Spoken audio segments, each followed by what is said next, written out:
ইয়ার মুসলমান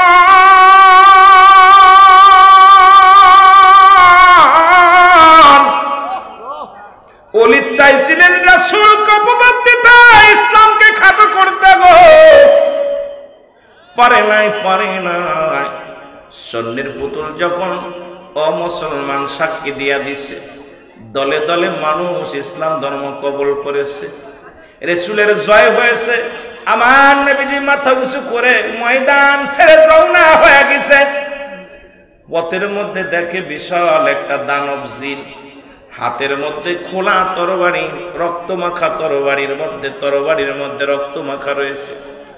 আমার নবীরে সালাম দিছে, আসসালামু আলাইকুম ইয়া রাসূলুল্লাহ। সুবহানাল্লাহ। নবী বলে আলাইকুম আসসালাম। তুমি কে গো? বলে হুজুর আমি একটা মুসলমান জিন। সুবহানাল্লাহ বলেন। আর একটু জোরে বল, আমি একজন মুসলমান জিন। নবী বলে তোমার হাতে কেন খোলা তরবারি? তরবারি দিয়ে রক্ত ঝরে, মূল ইতিহাস শুনে নাও।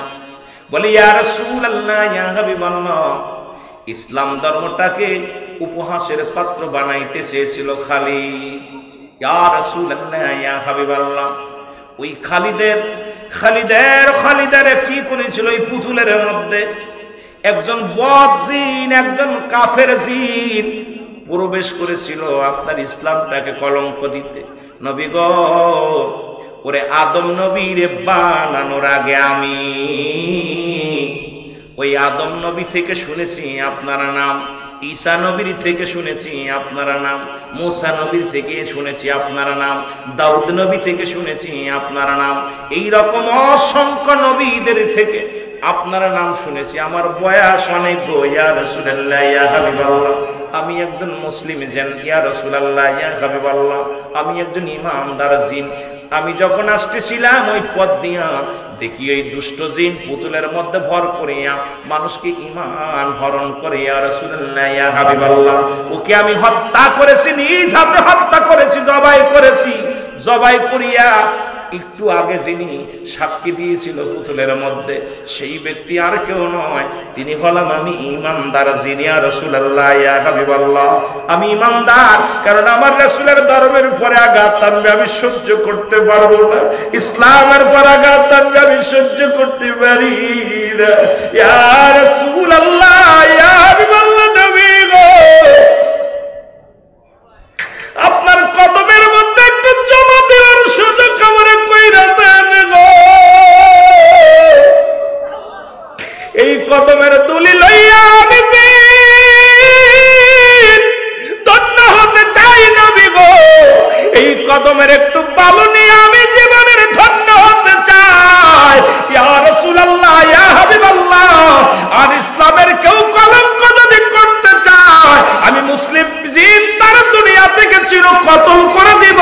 ওয়াদা করলাম, জোরে জোরে চিল্লা বলা যাবে না সুবহান। দুনিয়ার মুসলমান,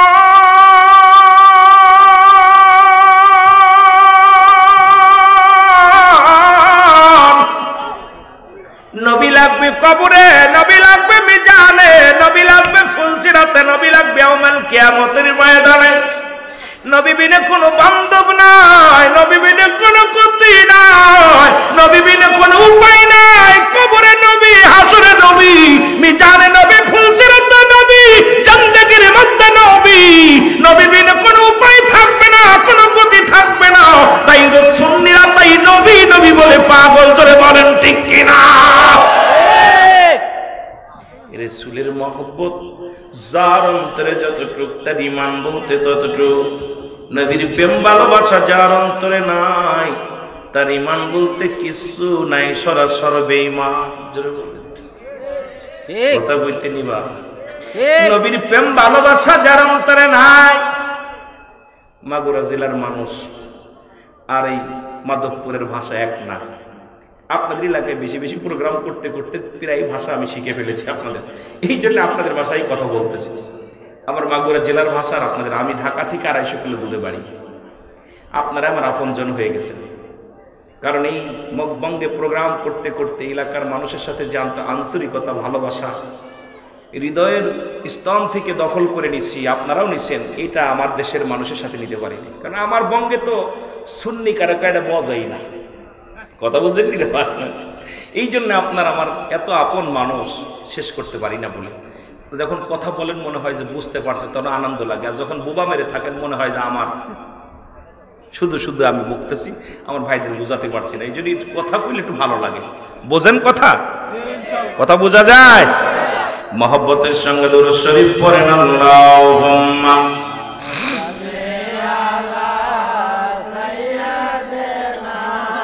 মাওলানা মুহাম্মাদ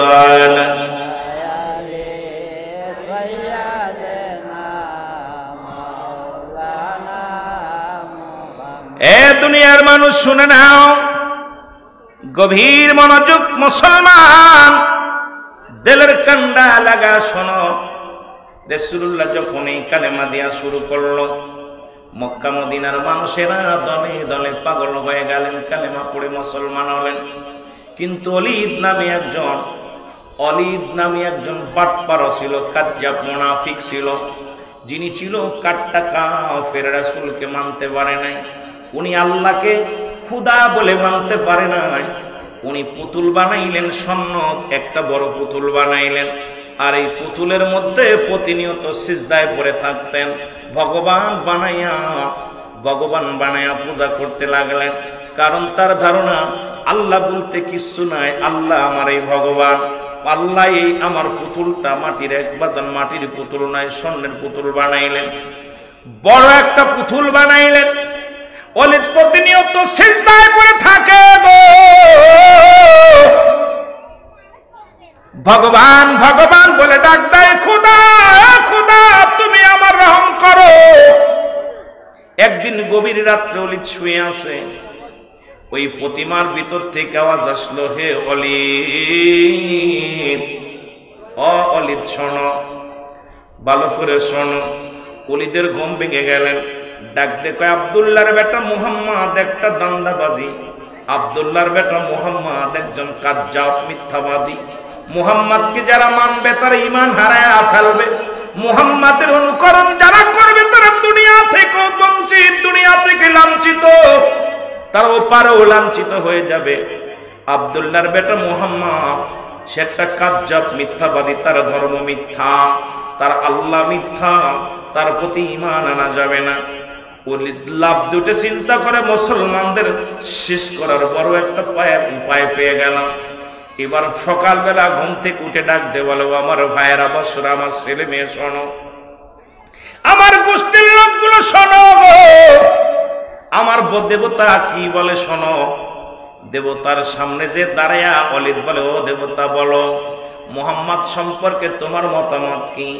দেবতার ভিতর থেকে আসে, মুহাম্মদ একটা ভণ্ড প্রতারক কাজ্জাব, মুহাম্মদ একটা বাটপার, মুহাম্মদ একটা মিথ্যাবাদী।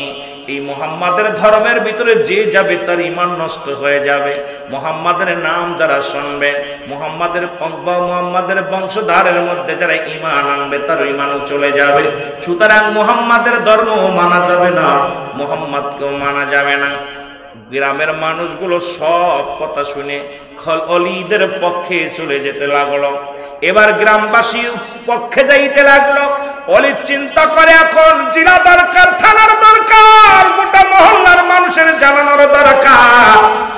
বিশাল একটা সমাবেশ ডাকা হলো, বিশাল একটা বড় সমাবেশ ডাকা হলো। সমাবেশ ডাকিয়া লোকজনদের বলে, তোমরা শোনো, আমি বললে তোমরা মানবা না, আব্দুল্লাহর বেটা মুহাম্মদ সে একটা কাজ্জাব মিথ্যাবাদী সর, সুতরাং তার মানা যাবে না, তার খোদা বলতে কিচ্ছু নাই, তার প্রতি মানা যাবে না। তোমরা শোনো। সবাই বলে, প্রমাণ কি? বলো। বলে, প্রমাণ দেখবা, আমাদের প্রতিমা বলে দিবে, আমার দেবতা বলে দিবে। এবার দেবতারে জিগায়, লক্ষ মানুষের জনতার সামনে দেবতার জবান খুলে গেছে। দেবতা বলে, সকলে আমার সাথে পড়েন, আশহাদু আল্লা ইলাহা ইল্লাল্লাহু ওয়াহদাহু লা শারীকা লাহু ওয়া আশহাদু আন্না মুহাম্মাদান আবদুহু ওয়া রাসূলুহু লা ইলাহা ইল্লাল্লাহু মুহাম্মাদুর রাসূলুল্লাহ। জোরে জোরে চিল্লায় বলা যাবে না সাল্লাল্লাহু আলাইহি ওয়াসাল্লাম? একটু জোরে জোরে চিল্লায় বলা আল্লাহু আকবার। দেবতার ভিতর থেকে আদেশে জনগণ শোনো, খালিদ একটা বাপ্পার মুহাম্মদ কিনা সত্য, মুহাম্মাদুর রাসূলুল্লাহ যে বাণী নিয়ে আইছে সত্য, নবীর ধর্ম সত্য। আব্দুল্লাহর বেটা মুহাম্মদ সে একজন আল্লাহর প্রেরিত রাসূল। আল্লাহর একমাত্র মনোনীত ধর্ম হলো ইসলাম ধর্ম। নবী যেটা বলছি এটাই সত্য, খালিদ যেটা বলেছি এটা মিথ্যা। তোমরা সাক্ষ্য দাও, জোরে জোরে সাক্ষ্য দাও, আমার সাথে পড়েন আশহাদু আল্লা ইলাহা ইল্লাল্লাহু ওয়াহদাহু লা শারীকা লাহু ওয়া আশহাদু আন্না মুহাম্মাদান আবদুহু ওয়া রাসূলুহু। জোরে জোরে চিল্লায় বলা যাবে না সুবহানাল্লাহ? আরেকটু জোরে বলো আল্লাহু আকবার। দলে দলে যত লোক ছিল সবাই খালিদের দিকে থুতু মারা নিক্ষেপ করা শুরু করলো। তুমি কাজ্জাব, তুমি ঠকবাজ, তোমার পুতুলি বলেছে যাকে সারা জীবন পূজা করলাম, যাকে সারা জীবন দেবতা বলে মানলাম, যাকে তুমি এত শ্রদ্ধা করো ভালোবাসো, সেই তো সাক্ষী দিল তোমার বিরুদ্ধে। আমার নবীজু ওই মজলিসে হাজির ছিলেন।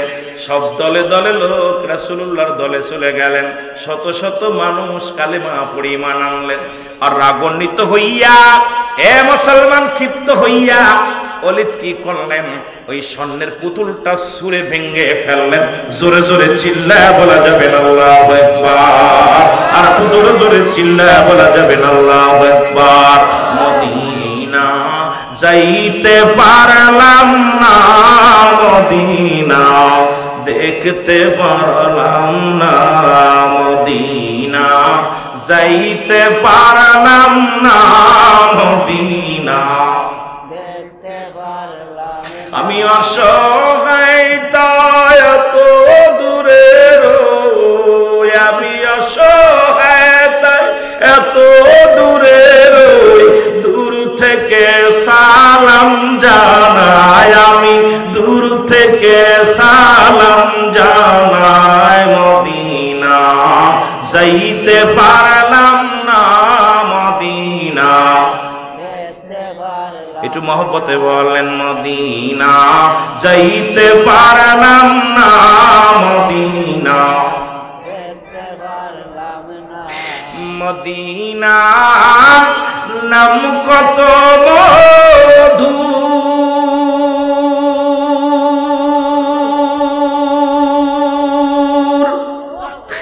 মদিনা আর যে কত দূর,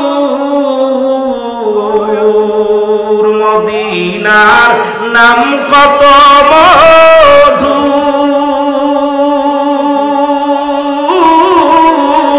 মদিনা আর যে কত দূর, ওই মদিনার ধুলাবালি, ওই মদিনার পথের ধুলি মাখতে পারলাম না রে, আমি মাখতে পারলাম না, ওই মদিনার পথের ধুলি, ওই মদিনার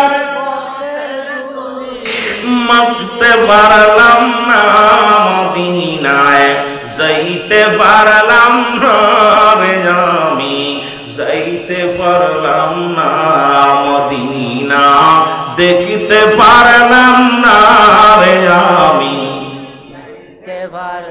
মহব্বতে বলেন মদিনা যাইতে পারলাম না রে, আমি মদিনা দেখতে চাই কি চাই না? আহা, আজকের আমাদের যিনি হাজী সাহেব উনিও গেছেন, পীর সাহেব কেবলাও মদিনা গেছেন, আজকের মাহফিলের প্রধান অতিথি উনিও মদিনা গেছেন, অনেকের নামে আলহাস। আর এই কত স্বপ্ন, সবারই মনে একটা স্বপ্ন থাকে। মদিনা যেতে চাই, জোরে বলেন ঠিক কিনা? রাসূলকে জিয়ারত, রাসূলের রওজা জিয়ারত দেখতে চাই, জোরে বলেন ঠিক কিনা? এ দুনিয়ার মুসলমান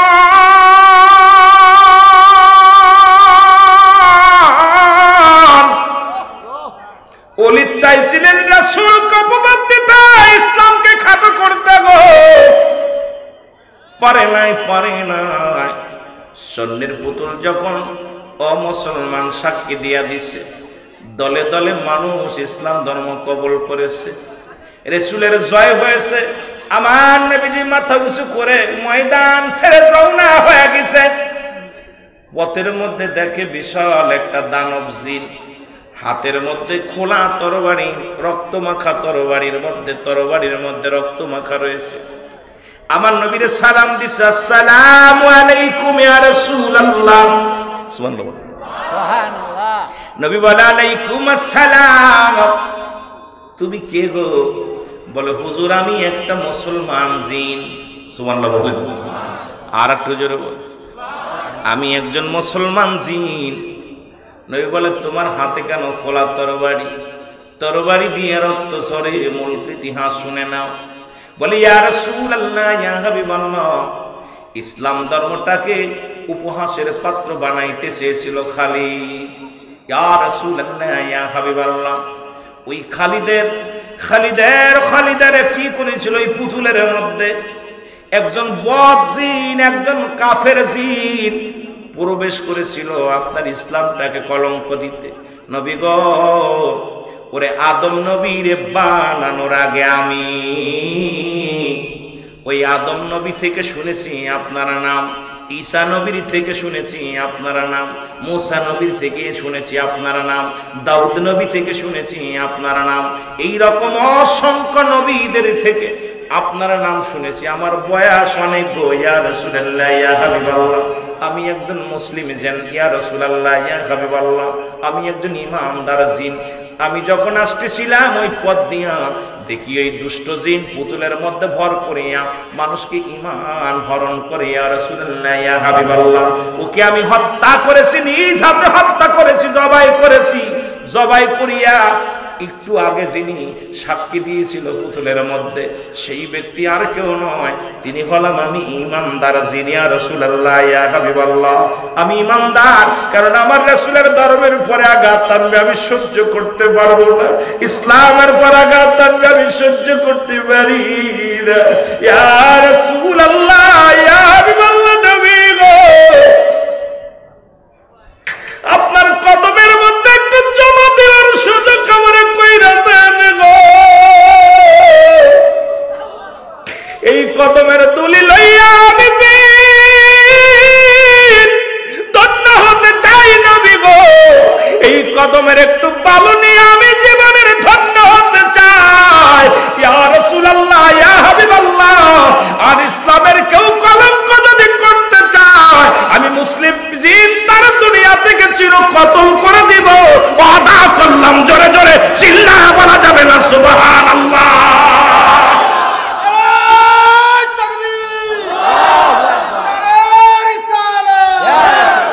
কতজন পড়ি ফেরেশতারা সালাম অজানাই, শত জিন পড়ি ফেরেশতারা সালাম অজানাই। এরে রহমতের নবী যেদিন আসিল ধরায়, বালা রহমতের নবী যেদিন আসিল। দুনিয়ার মুসলমান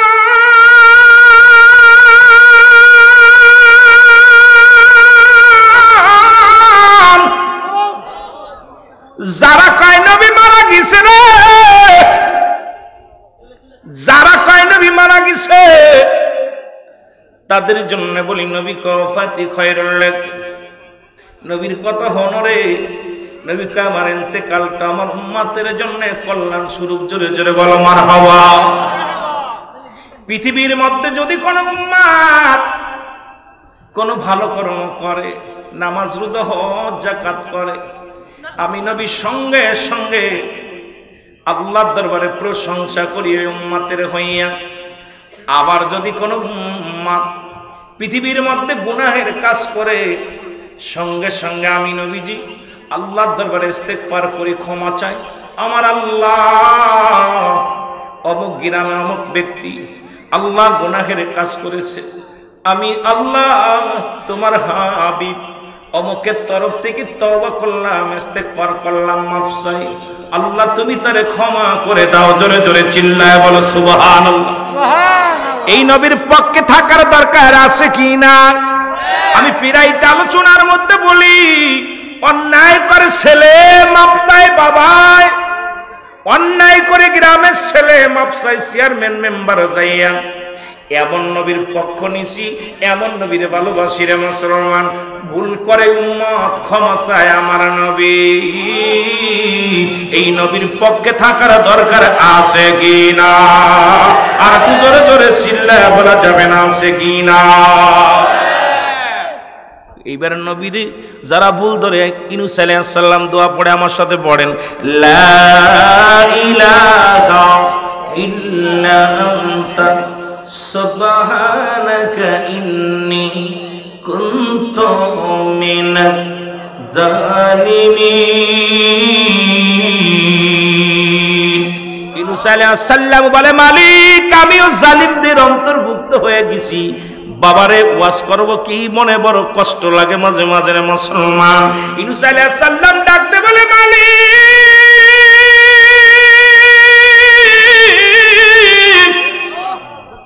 আমিও জালিমদের অন্তর্ভুক্ত হয়ে গেছি, আমারে তুমি ক্ষমা করে দাও। পৃথিবীর মধ্যে যদি কোন মুসলমান ইউনূস আলাইহিস সালামকে জালিম বলে, তার ঈমান যাবে না থাকবে? কি বুঝাইলাম রে? ইউনূস নবীরে জালিম বললে তার ঈমান যাবে না থাকবে? জোরে কোন যাবে না থাকবে?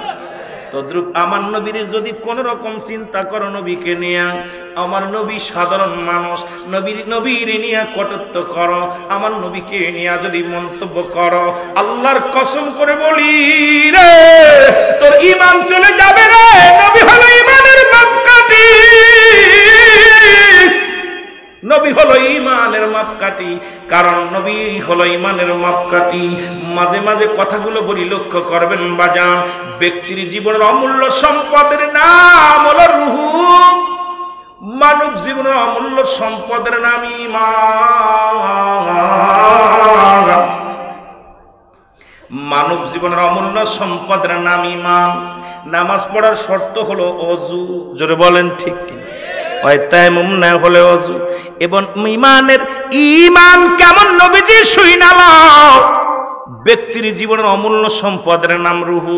দেখতে শুনতে ভালো, রূহুটা নাই, এই বডির কোনো দাম নাই, হাত নাই, পা নাই, ও মুসলমান একটা চোখ নাই, রূহুটা আছে, বডিটার দাম আছে।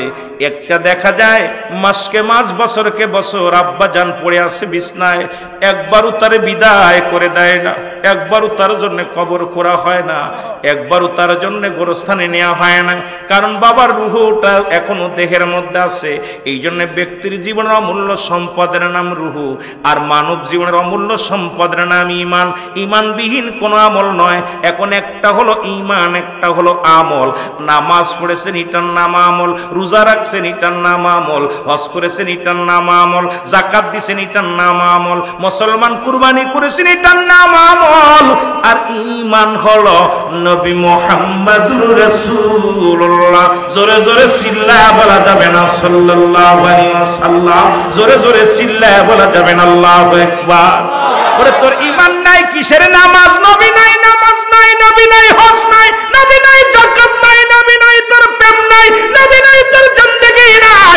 নবী আছে, সব আছে, যার ভিতরে নবী নাই তার নামাজ নাই, যার ভিতরে নবী নাই তার হজ নাই, যার ভিতরে নবী নাই তার যাকাত নাই, যার ভিতরে নবী নাই তার কিচ্ছু নাই। নবী আছে, সব আছে, নবী নাই, কিচ্ছু নাই। এই জন্য সুন্নিরা নবীরে নিয়ে আসে আগে, আমল করে পরে, আমলের আগে নবীরে ভালোবাসে। যারা বলেন ঠিক কিনা?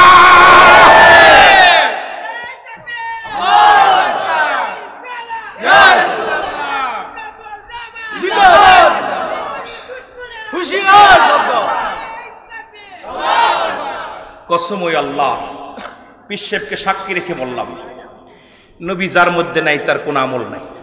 দাড়ি, টুপি, জুব্বা, পাগড়ি সব আছে, হৃদয়ের ভিতরে নবী নাই, সব বরবাদ। যারা বলেন ঠিক কিনা। এই জন্য সুন্নিরা খালি নবী নবী কইরা পাগল হয়। ওরা কই নবীর ভিতরে পাইল কি, আরে কি যে পাইছি এটা তোর বুঝাইবো কেমনে রে। নবীর নাম নিলে যে কি মজা লাগে, নবীর ভালোবাসতে কপাল লাগে। যারা বলেন ঠিক, নবীর পক্ষে যাইতে কপাল লাগে, কথা কয় না করে। দেখছেন ওয়াজ করুনি নবীরে কত ভালোবাসছে, বেলাল কত ভালোবাসছে, আনজালা কত ভালোবাসছে, নবীর সাহাবীরা কত কষ্ট করে নবীরে পাইছে, কপাল লাগে কপাল। জোরে বলেন ঠিক কি না। বাড়ি ঘর সব ছেড়ে দিছে, হুজ্জাব নামে এক পাগল জমা জমি ছেড়ে দিছে, সব ছেড়ে নবীর কদম ধরছে, আমি কিচ্ছু চাই না রে, নবীর কদম চাই। ঠিক কি না। এটা কপাল লাগে, কপাল না হইলে জুটবো না। জোরে বলেন ঠিক কিনা, আরো জোরে বলেন ঠিক কিনা। নবীকে চাই কি চাই না, চাই কি চাই না। মহব্বতের সঙ্গে দুরূদ শরীফ পড়েন, আল্লাহুম্মা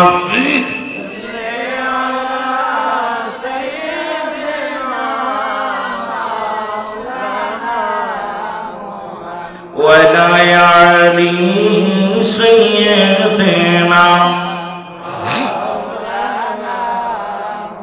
আমি পিরাইটা মাহফিলে একটু উদাহরণ দিই, সেই উদাহরণটা হলো যারা কয় নবীও মানুষ আমরাও মানুষ, নবীরা হলো গুনাহ থেকে মুক্ত, আমরা গুনাহ থেকে গুনাহে যুক্ত।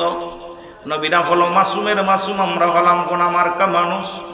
মুসলমান গুনাহ মার্কা মানুষের এত ফালাফালি কই থেকে আসে?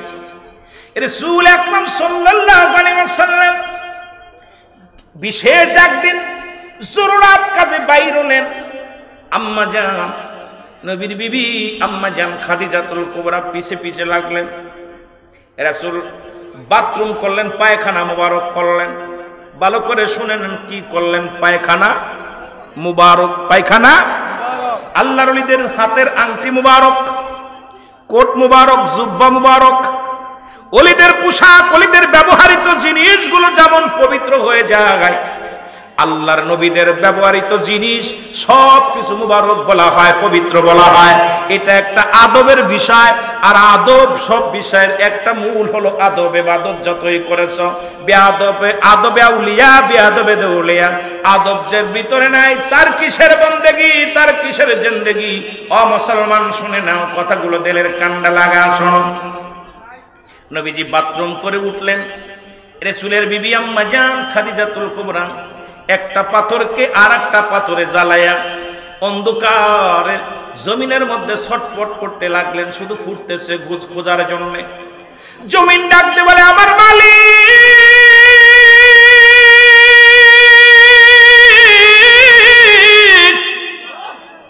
তুমি আমার জবান খোলা দাও গো। আম্মা জানের গাতে ঘাম ঝরে, আম্মা জান বড় পরেশানিত। জমিনের জবান খুলে গেছে। জমিন পিছন থেকে ডাকতে বলে, আম্মা জান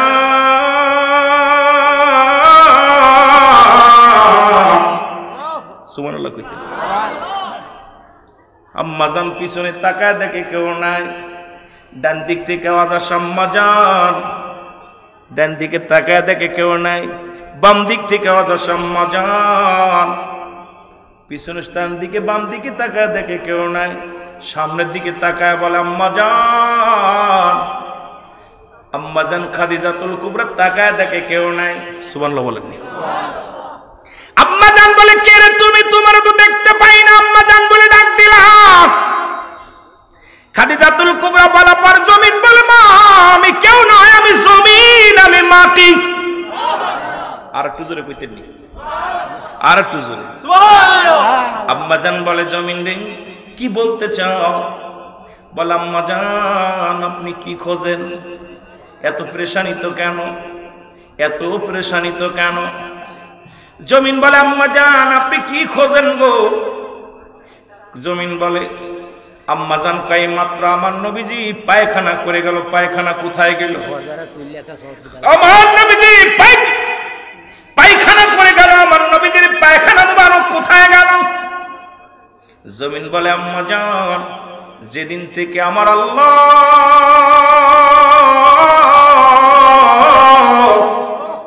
আমারে জমিন বানাইছে সেদিন থেকে অপেক্ষা আছি আমার রাসূল কোন দিন আমার গায়ের উপর দিয়ে হাঁটবে, কোন দিন আমার বুকের পরে পা লাগাইবে। আমার নবীজির পায়ের দোলায় আমি জমিন ধন্য হয়ে যাব। আম্মা গো, বলে আমার নবীর পায়খানা কোথায় গেল বলো, আমার নবীর পায়খানা কেমন আমি দেখবো। জমিন বলে ও আম্মা জান, আমার নবী পায়খানা করছে, আমরা জমিন হা করে খেয়ে ফেলেছি। জোরে জোরে চিল্লায় বলা যাবে না সুবহানাল্লাহ। কি করছে কথা কই না রে, খেয়ে ফেলেছি। এরা যে সমস্ত মৌলবীরা কয় নবীও মানুষ আমরাও মানুষ, ওই মৌলবী পায়খানা করলে কুত্তায় খায় না। আরে আমার দেশে অনেক পীর সাহেব আছে নবীর নিজের সাথে তুলনা করে, ওই পীর সাহেব পায়খানা করলে কুত্তায় খায় না, আর আমার নবীর পায়খানা জমিন পায় না। সেই মৌলবী যদি কয় নবী আমরার মতো মানুষ, মেনে নেওয়া যায় না। ঠিক কি না দোস্ত? খা খুব ভালো, কুকুরে শুয়া শুয়া দেখে চলবে কি চলবে না, পায়খানা হারাম না হালাল শুকে শুকে দেখে। এর রাসূলের পায়খানা জমিন পায় না, আর আমি মৌলবীর পায়খানা কুত্তায় খায় না। এই মৌলবী যদি কয় নবী আমগার মতো মানুষ, ওরে জুতা